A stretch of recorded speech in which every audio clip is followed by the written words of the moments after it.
Hello, my name is Rajesh. I am from Fly Masters Overseas Education.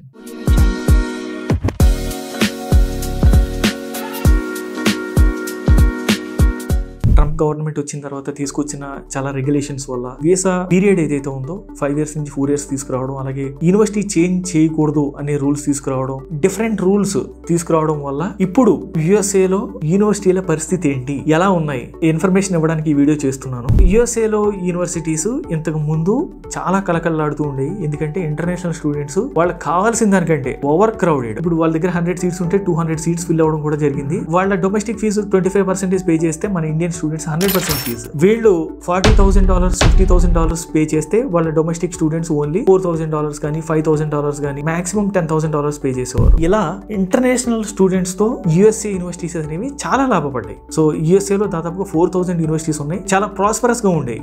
ఎందుకంటే యుఎస్ఏలో job market బాగుండేది. Job market బాగుండడం వల్ల students interest చూపెట్టి USA వెళ్ళేవారు. USA వెళ్ళి వాళ్ళ యూనివర్సిటీలో చదువుకుని ఫీజులు పే చేసి వాళ్ళ యూనివర్సిటీకి లాభాలు వచ్చాయి. అలా ప్రొఫెసర్లకి సాలరీస్ ఇవ్వడానికి కానీ, క్యాంపస్ ని వాళ్ళకి క్యాంపస్ బిల్డ్ చేయడం కానీ, నెక్స్ట్ రీసెర్చ్ జరగడం కానీ, ఇలాంటి డిఫరెంట్ ఆస్పెక్ట్స్ నుంచి వాళ్ళకి లాభాలు అయితే వచ్చాయి.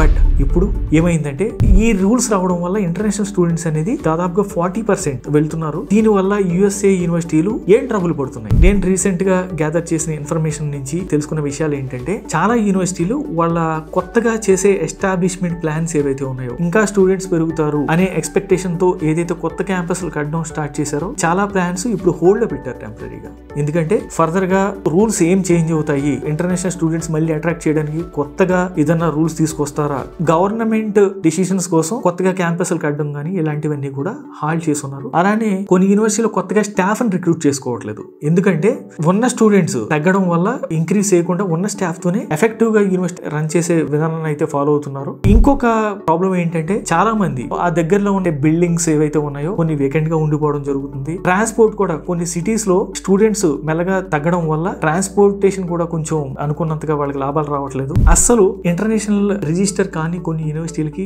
చాలా టఫ్ టైం అనే చెప్పాలి. ఎందుకంటే తక్కువ ఫీజు పే చేస్తారు, ఇన్ స్టేట్ స్టూడెంట్స్ అంటారు. ఆ తక్కువ ఫీజుతో రన్ చేయలేక చాలా ట్రబుల్ పడుతున్నారు. వాళ్ళు ఏం చేస్తున్నారంటే, వాళ్ళ లోకల్ స్టూడెంట్స్ ఎవరైతే ఉంటారో ఇన్ స్టేట్ స్టూడెంట్స్, వాళ్ళకి ఫీజులు అనేది ఇంక్రీజ్ చేయడానికి ట్రై చేస్తున్నారు. సో ఇంటర్నేషనల్ స్టూడెంట్స్ రాకపోతే కనుక USA government billions of dollars నష్టం అనేది అయితే వస్తుంది. ట్రంప్ ఇప్పుడు billions of dollars trade war తో పెంచాలని ట్రై చేస్తూ ఉంటే, at the same time students వెళ్ళకపోవడం వల్ల యుఎస్ఏకి బిలియన్స్ ఆఫ్ డాలర్స్ అనేది నష్టం అనేది అయితే వస్తుంది. సో ఇది యూనివర్సిటీల సిచ్యువేషన్. అతి తొందరలో ఇది యుఎస్ గవర్నమెంట్ ఇది రియలైజ్ అయ్యి రిస్ట్రిక్షన్స్ ఉన్నాయో అవన్నీ తగ్గించి ఇంటర్నేషనల్ స్టూడెంట్స్ ని ఇంకా మంచిగా చూసుకుంటారని కోరుకుందాం. మీకు ఎటువంటి స్టడీ వీసా కావాలన్నా please call on 9502127788. Please follow our social media channels.